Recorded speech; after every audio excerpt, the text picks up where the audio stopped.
ఏం జరిగిందో చెప్పండి. నా పేరు శ్రీనివాస్ అండి. మాది రంగదాంపల్లి విలేజ్, సిద్దిపేట అర్బన్ మండల్. ఇది సిద్దిపేట మున్సిపాలిటీలో మెర్జ్ అయిందండి. అప్పటి నుంచి వివాదాలు స్టార్ట్ అయినాయి. ఎందుకంటే కారణం ఒకటే, ఇది కోట్లలో ఉంటుంది ఇది వాల్యూ. దాదాపు ఇది 8 ఎకరాల 30 గుంటలు ఉంటుంది. ఇక్కడ 1,00,000 రూపాయల గజం ఉంటుంది. ప్రైమ్ ఏరియాలో ఉంటుంది.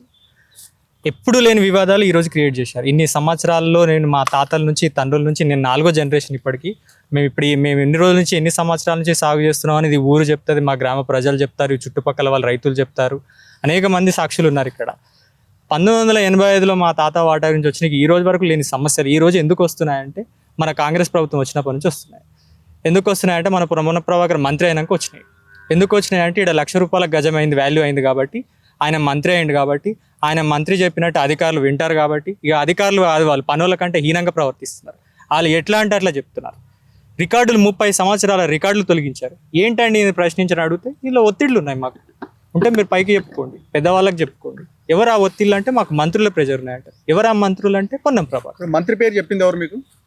ఆర్డీఓ చెప్పారు. ఆర్డీఓ సదానందం చెప్పారు. పోలీస్ వాళ్ళు కూడా చెప్పారు. ఈవెన్ పోలీసు వాళ్ళు కూడా చెప్పారు. ఇందులో పెద్దవాళ్ళ ప్రెజర్స్ ఉన్నాయి, మంత్రుల ప్రెజర్స్ ఉన్నాయి. జూపల్లి కృష్ణారావు అని పేరు ఒకరు చెప్తారు, పొన్నం ప్రభాకర్ అని ఒకరు చెప్తారు. అసలు ఏంది ఇదంతా? అసలు ఈ కుటుంబం అనే చెప్పే విషయంలో ఈ భూమిలో అంత కారణం అంత ఏంది? ఈ భూమి విలువ పెరిగింది, కోట్ల విలువ పెరిగింది, మమ్మల్ని చిత్రహింసలు చేసి, మమ్మల్ని నయానో భయానో మమ్మల్ని ఇచ్చి ఈ భూమిలో నుంచి వెళ్ళగొట్టి మీరు పెద్దగా దీన్ని రియల్ ఎస్టేట్ వ్యాపారంగా చేసి లాభాలు అనుభవించాలనేది దీని వెనక ఉద్దేశం. అంతకుమించి ఏమీ లేదు. ఇద్దరు ఇప్పుడు ఇందులో మీరే కాస్తులో ఉన్నారా? వేరే ఎవరన్నా? మీ ఎవ్వరు లేరండి. ఒక 60-70 సంవత్సరాలు నేను 4వ తరం వాడిని. మా తాతలు తండ్రులు కూడా ఇక్కడే కాలేసిన. మనం నిలబడ్డదానికి ఒక 10-15 అడుగుల దూరంలో మా తాతలను తండ్రులు మా బాబాయిలు కూడా ఇదే చోట కాలేశారు. ఇది చూసేవాళ్ళు ఈ చుట్టుపక్కల బిల్డింగ్ కట్టిన వాళ్ళే చెప్తారు. ఎంతమందిని మేము ఇక్కడ కాలేసినామో కూడా చెప్తారు. ఒక అబ్బూడిది కూడా మా బాబాయ్ ఇప్పటికి కాలేసిన బూడిది ఉన్నది కూడా ఆయనది. అదే ఆయన అక్కడనే కాలేసినాం, అక్కడ అమ్మక్క చెన్లా కాలేసినాం. ఆ బూడిది కూడా ఆయనది. ఇది ఇక్కడ దాయాల్సింది ఏమీ లేదు. సామాజికంగా ఎవరిని ఎంక్వైరీ చేసినా కూడా ఇవి ఎవరు సాగు చేస్తున్నారని కూడా చెప్తుంది. కనీసం ఆ విజ్ఞత ఆ కలెక్టర్ కూడా లేదు. మరి అప్లికేషన్ పెట్టుకున్న వాళ్ళు భూమిలో సాగులో ఉన్నారా, నిజానికి ఎవరు సాగు చేస్తున్నారు అని మేము ఒక టీంని పంపించి విచారణ చేసి తేల్చవచ్చు కదా. మీకు అధికారాలు లేవా? మీకు కింద స్టాఫ్ లేరా? వచ్చి ఎవరు సాగు చేస్తున్నారు, ఎన్ని సంవత్సరాల నుంచి సాగు చేస్తున్నారు? కలెక్టర్ ఇచ్చిన ఈ ఆర్డర్ ఆమె సర్వే చేసి తేల్చిన తర్వాతనేగా. సర్వే చేయలే ఆమె, కేవలం ఏసీ గదిలో కూర్చొని రాసిన ఆర్డర్ లేదు అంతే. కేవలం రికమెండేషన్ల మీద రాసింది. అంత సర్వే చేయమని మేము రిక్వెస్ట్ చేసి అప్లికేషన్లు పెడతా కూడా ఆమె సర్వేలు చేయలేదు. గతంలో మేము ఇన్ని సంవత్సరాల నుంచి పంచనామాలు ఉన్నాయి, ఇన్ని సంవత్సరాల నుంచి మేము సాగు చేస్తున్నాం, పహానీలు ఉన్నాయి అని చెప్తే కూడా 30 సంవత్సరాల పహానీ కూడా తీసి ఆమె అవతల బారేసి. నేను హైకోర్టుకి వెళ్ళిన ఈ విషయం మీద, న్యాయ సలహాలు కూడా తీసుకున్నా. అడ్వకేట్స్ కూడా వాళ్ళే షాక్ అవుతున్నారు. ఇంత దుర్మార్గమైంది, ఇన్ని సంవత్సరాలు రికార్డు తీసి అధికారం అసలు కలెక్టర్కి ఎవరికి ఉంది? నీకు న్యాయం జరుగుతుంది కోర్టులో, ఇలాంటిది, నేను టెన్షన్ పడకు, బాధపడకు అని.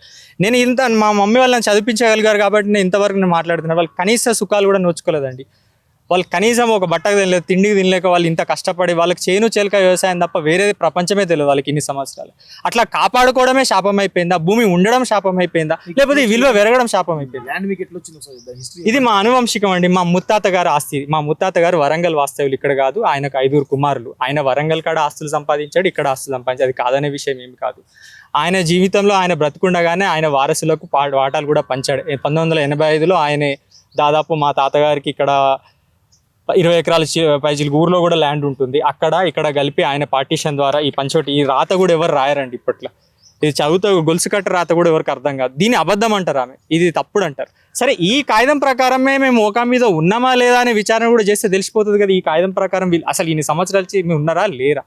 ఇది ఈ కాగితమే తప్పు అయితే 60 సంవత్సరాల నుంచి ఈ భూమి మీద మేము సాగు చేసుకుంటే ఎట్లుంటుంది? అంటే ఇప్పుడు ఎవరైతే కంప్లైంట్ చేశారో కలెక్టర్ కి, వాళ్ళంతా కూడా మీ చుట్టాలు, మా ముత్తాత గారి ముత్తాత కొడుకు, మా చిన్న తాత పెద్ద తాతలకు సంబంధించిన వారసులు. అది కూడా 3వ తరం 4వ తరం వాళ్ళు వచ్చి కంప్లైంట్. వాళ్ళు మాకు కూడా ఇందులో వాటా ఉందన్నది వాళ్ళ వర్షన్.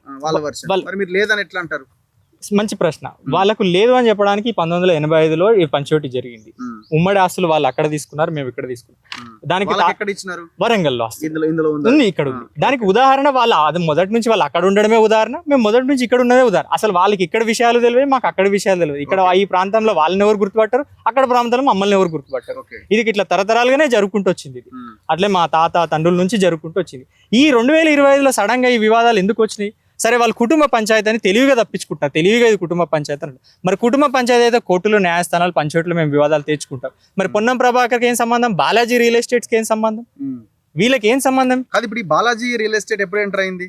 మొన్న కలెక్టర్ డిసెంబర్ 2025 ఎంటర్ అయ్యారు. సెప్టెంబర్ 2000. ఇప్పుడు ఎవరైతే మీ మీద కంప్లైంట్ చేశారో మీ లీగల్ అంటే మేము భూమి మాకు కూడా వాటా ఉందని చెప్పిన మీ రాగం ఫ్యామిలీ వాళ్ళే వాళ్ళు వీళ్ళు కలిసి ములాఖత్ అయిన కలిసి చేసినటువంటి వీళ్ళనంతా డైరెక్ట్ చేసింది పొన్నం ప్రభాకర్ వాళ్ళ మనుషులు.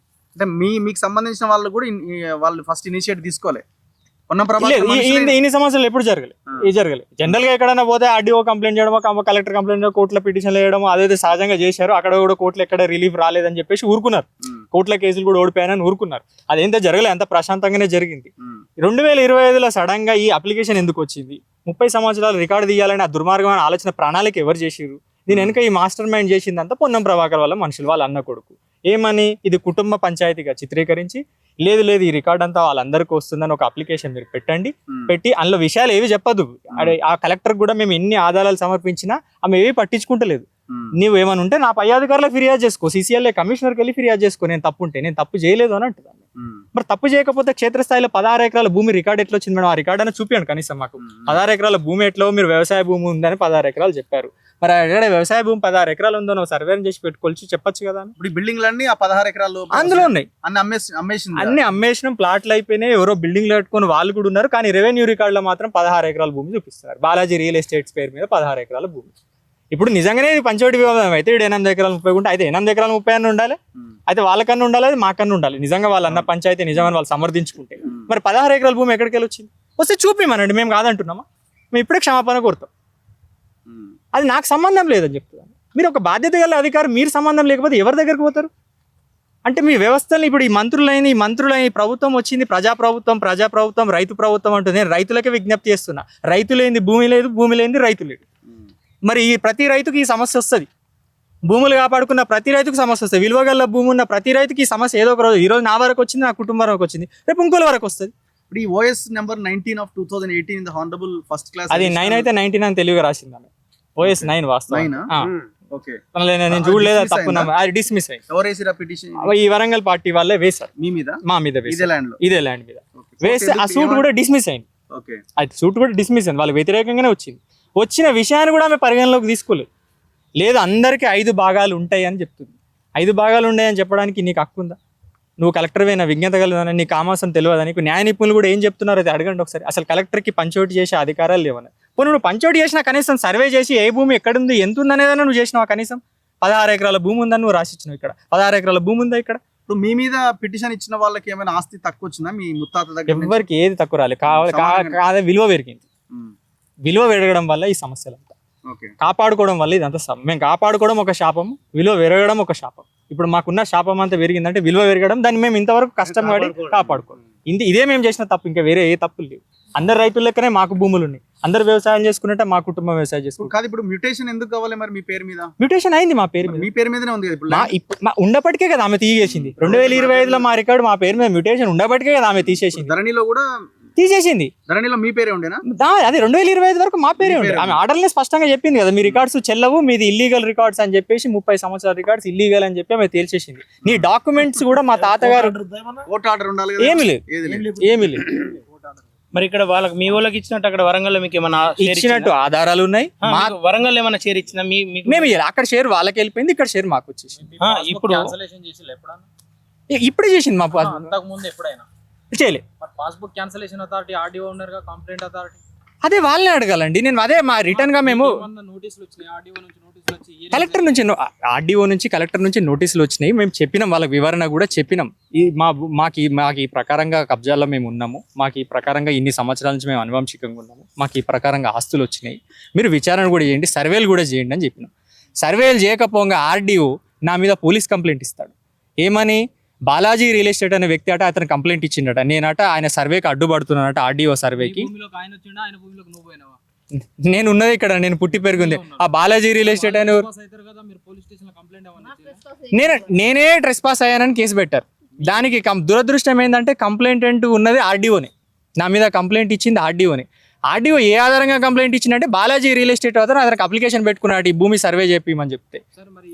వరంగల్ భూములలో మీకు వాటా ఏమన్నా రాసి? అదేం రాయలేదు. మరి రాయాలి కదా, తాత నుంచి వచ్చినప్పుడు ఆస్తులలో ఉమ్మడి ఆస్తి అంటే ఉమ్మడి ఆస్తి, అది కూడా ఉమ్మడి ఆస్తి. మేము నోటీస్ ఇస్తే సవివరంగా మా నోటీస్లో మా రిప్లై కూడా మేము ఎంత స్పష్టంగా మా అడ్వకేట్ దగ్గర కూడా చెప్పినాం, అమ్మ ఇది జరిగిన ఇవి దుర్మార్గాలు, ఇవన్నీ తప్పుడు ఇన్ఫర్మేషన్స్, మీరు విచారణ చేయండి, విచారణ చేసి న్యాయం చేయండి అంటే కూడా వాళ్ళు ఇవి పట్టించుకునే పరిస్థితి లేరు. మీ ధరణిలో మీ పేరు తీసేసినారు, పాస్బుక్స్ క్యాన్సిల్ చేసేసినారు, టోటల్ క్యాన్సిల్ చేసిన చేయడం కాకుండా బాలాజీ రియల్ ఎస్టేట్ వ్యక్తి ఆర్డీఓకి అప్లికేషన్ ఇస్తే ఆర్డీఓ పోలీస్ కంప్లైంట్ ఇస్తే పోలీస్ ప్రొటెక్షన్ పెట్టించి నన్ను లోపల పెట్టేసి రాత్రి 10:30-12 గంటలకు నిర్బంధించి భూమికి సర్వే కోసం పంపించాడు. Balaji real Anoop Kumar complaint. అక్రమాల మీద ఉన్న కంప్లైంట్స్ అన్ని రాత్రికి రాత్రి చేస్తే సమస్యలే ఉండవు కదా, అంతే కదా. సరే ఈయన నాది ఈ భూమి నాది అని ఈయన అంటున్నాడు. ఒకవేళ కలెక్టర్ ఆఫీస్కి వచ్చిన కంప్లైంట్స్ చాలా ఉంటాయి కదా, వందల వేల లెటర్లు ఉంటాయి కదా గ్రీవెన్స్కి, మీ ఎవ్రీ మండే రోజు వచ్చేటివి. మరి అవన్నీ అప్లికేషన్లు కలెక్టరే ఇమీడియట్ గా పరిష్కరిస్తే అసలు ఈ సమస్యలు ఉండవు కదా. అవన్నీ ఒక రోజులో 2 రోజుల్లో దరఖాస్తులు ఇస్తే ఆగమేఘాల మీద ఆర్డీఓలు స్పందిస్తారు, ఆగమేఘాల మీద పోలీసు వాళ్ళు స్పందిస్తారు, ఆగమేఘాల మీద కలెక్టర్ స్పందిస్తుంది. నేను ఇప్పటికైనా ఇది మీడియా ద్వారా ఒకటే నేను ముఖ్యమంత్రిని కోరుతున్నా ప్రధానంగా, ఈ ముఖ్యమంత్రి గారికి నిజంగానే రైతు ప్రభుత్వము ప్రజాప్రభుత్వం అనే చిత్తశుద్ధి ఆయనకు ఉంటే ఈ విషయం మీద ఉన్నత స్థాయి విచారణ చేయండి. ఎవ్వరు చెప్పాల్సిన నమ్మకం లేదు, ఉన్నత స్థాయి విచారణ మీరు చేయండి. ఉన్నత స్థాయి విచారణ ఆధారంగా ఈ మంత్రి పొన్నం ప్రభాకర్ మీద చర్యలు తీసుకొని బర్తరఫ్ చేయండి. మీకు ఇంతవరకు నిజాయితీ ప్రభాకర్ ని కలిసే ప్రయత్నం ఏమైనా చేసిరా? మేము చేయలేదండి. ఆయన మనుషులు ఏమైనా మీతో ఫోన్ లో మాట్లాడడం అట్లాంటిది జరిగిందా? బెదిరియడం జరిగింది. ఎవరు చేసినారు? వాళ్ళ పేర్లు ఎవరు ఉన్నాయండి, వాళ్ళ పేర్లు రఘు అని అంటాడు ఒక అతను, ఇంకెవరు ఏమంటారు ఫోన్ చేసి? మా వాళ్ళకి చేశారంట. మీరు ఏమైనా కాంప్రమైజ్ అయ్యే ఉద్దేశం ఉందా?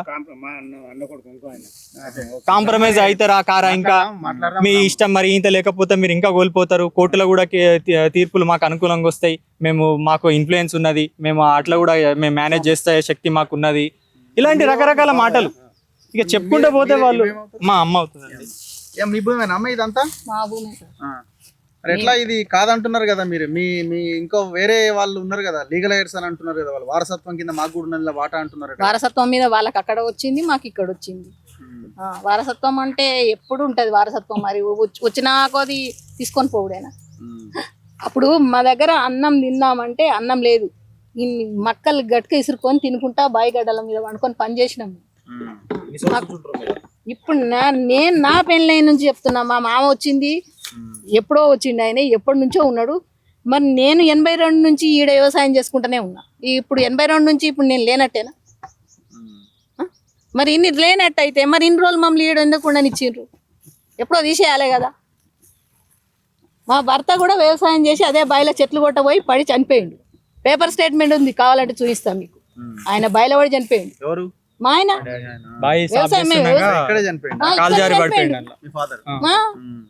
12 సంవత్సరాలు వెళ్ళినాయి. ఇప్పుడు మా ఆయన చనిపోయి అప్పటి నుంచి మరి లేని ఇప్పుడు ఎందుకు వచ్చింది ఈ ప్రాబ్లం మాకు? ఎంత హింసించాలంటే అంత హింసిస్తుండు. మా మరిది గారు కూడా డబ్బులు లేక ఈ కోట్ల కేసులకు పెట్టలేక ఆయన సూసైడ్ చేసుకొని చనిపోయింది 2 సంవత్సరాల క్రితం. అది ఇదే బయట చనిపోయింది సూసైడ్ చేసుకొని. ఆయన బూడిది ఇదే కాష్టం బూడిది ఇక్కడ ఎత్తిపోసిన ఇవి లేరా? మా చుట్టుపక్కల మాకు పనికి వచ్చిన వాళ్ళు ఉన్నారు, ఎంతమంది అంటే అంతమంది తీసుకొస్తా. వాళ్ళు ఎన్ని సంవత్సరాల నుంచి మాకు పని చేసి 2 సంవత్సరాల నుంచి మా దగ్గర ఉన్నారు, జీతాలు ఉన్నారు, కైకిలు వచ్చిన వాళ్ళు. ఇంతమందితో మేము పని చేసుకుంటూ ఇప్పటికి కూడా నేను ఇదే పని చేసుకుంటూ ఉంటున్నాను. నాకు వేరే పని లేదు, వేరే పని. ఈయన క్లెవర్ అయ్యేపటికే మాకు ఇక్కడ ఉన్నాడు. ఈ పిల్లల్ని ఎట్లా చదివించినా నేను? సైకిల్ మీద ఆటోలు లేక నడుచుకుంటూ పోయి సిద్దిపేట చదివించుకున్నాను. నేను ఇక్కడ పని చేసుకుంటూ బట్టలు కుట్టుకుంటూ చదివించుకున్నాను నా పిల్లల్ని. మీరు చెప్పండి. మేము గత 80 సంవత్సరాల నుంచి ఇక్కడ సాగు చేసుకుంటూ ఉంటున్నాము. మా తాత బతుకున్నప్పుడే మా వరంగల్లో ఉండే మా పాలోళ్ళకు వాళ్ళు అక్కడ చేసేసారు, ఇక్కడ మాకు రాసిచ్చిండు మా తాత. అప్పుడు పంచోడు చేయముందుగా మా బాపు ఇక్కడికి వచ్చి వ్యవసాయం చేసుకుంటా సాగు చేసుకుంటా బతికిండు. మేము పుట్టిన వాళ్ళం అందరం కూడా ఈయన్నే పుట్టినాము. మరి మేము వ్యవసాయం చేసుకొని బతికేటోళ్ళము. మరి ఇంత దుర్మార్గం మా పాలోళ్ళ కుటుంబంలోకి వచ్చి ఈ విధంగా వీళ్ళు చేయడము చాలా అన్యాయం ఇది. కానీ మరి ఇప్పుడైనా మరి ముఖ్యమంత్రి రేవంత్ రెడ్డి కానీ దీని మీద చర్య తీసుకోవాలి. అవసరం ఉంటే మీరు మోకామికి వచ్చి ఎంక్వైరీ చేయాలి. మరి అధికారులు ఇట్లా ఈ విధంగా చేయడము, మరి అధికార మంత్రులు ఈ విధంగా చేయడము చాలా దుర్మార్గమైన పని. మరి మాకు ఇదే మా అదర్వే ఇది వ్యవసాయం చేసుకొని బతికేటోళ్ళం. మాకేమైనా నౌకర్లు, ప్రైవేట్ జాబులు, గవర్నమెంట్ జాబులు మా పిల్లలకు కానీ మాకు కానీ ఇక్కడ వ్యవసాయం చేసుకుంటే జీవించుకుంటే బతికేటోళ్ళం మేము. మరి మేము ఇన్నేళ్ళ సాగు చేసుకుంటాం, మరి మా రికార్డు కూడా ఎందుకు తీసేస్తారు? రీసెంట్లీ టీఆర్ఎస్ గవర్నమెంట్ ఉన్నప్పుడు ఉన్న రోజులు 10 సంవత్సరాలు మాకు రైతు బంధు పడ్డది. రీసెంట్లీ మరి ముఖ్యమంత్రి రేవంత్ రెడ్డి వచ్చినా కూడా ఒకసారి రైతు బంధు పడ్డది, కూడా పడ్డది. మరి ఇప్పుడు ఈ 2 నెలలనే మా రికార్డు తీసేశారు. మరి ఆ విధంగా ఎట్లా చేస్తారని చెప్పి మేము మీడియా ద్వారా మేము కోరుచున్నాము. మరి దయచేసి రేవంత్ రెడ్డి గారిని కోరుచున్నాం, ముఖ్యమంత్రి గారిని, మీరు మోకా మీకు వచ్చి పరిశీలన చేయండి. మరి ఎవరు తప్పు ఎవరు ఒప్పు మీరు పరిశీలించండి.